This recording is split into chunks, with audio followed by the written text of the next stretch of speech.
Hi folks, it's Carl here, and this is just a quick video, as promised, number 2 in the series, to help you get more out of your technology investment for your school. And I thought I'd start with one of the big ones. I thought I'd start with AI. You've all heard of it, and you've probably had a go at using it, so you'll have used something like ChatGPT or Copilot Chat or Google Gemini. And those are the sort of models, they're generative models that you can feed a question such as, can you give me 10 bullet points to get my geography lesson started? And what it churns back, it will have found on the internet, may be factually correct, may not be factually correct, it depends on the source that it gets it from.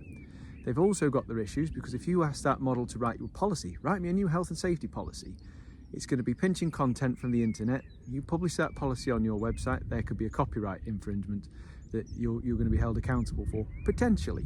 So there are some risks around it. There's the data protection element and there's the copyright infringement element.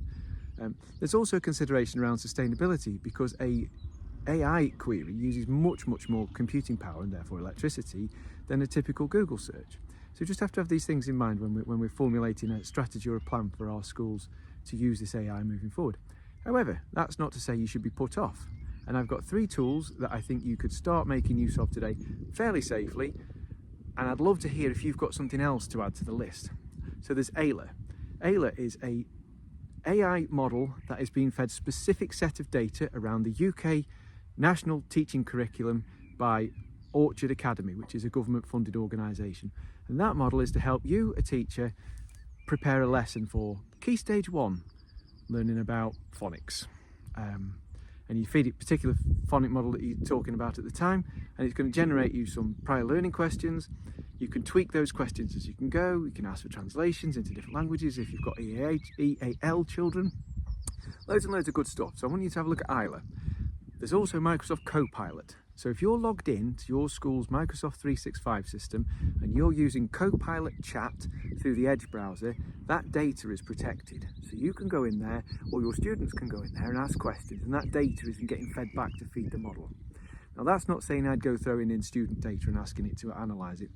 Possibly you might want to consider that as an organisation if you sanitise that data, student A, student B, and clean that data up a little bit. But we're not quite there for throwing names and date of birth and things in there just yet. And then the third one, Fathom. It's a note taker. So it plugs into Microsoft Teams and it takes notes during your video calls. And why is that great? Because Teams already does that. It'll highlight things and help you take the action items out of those minutes a bit more easily than the Teams chat. It's free to use, and I think it's well worth having. I think there are other ones that will record face-to-face conversations, so there's something called Firefly. But these tools are limited in their free versions, and you have to pay for a subscription to top up. But Ayla and Copilot Chat you get for free. So why don't you give them a try and let me know what you think.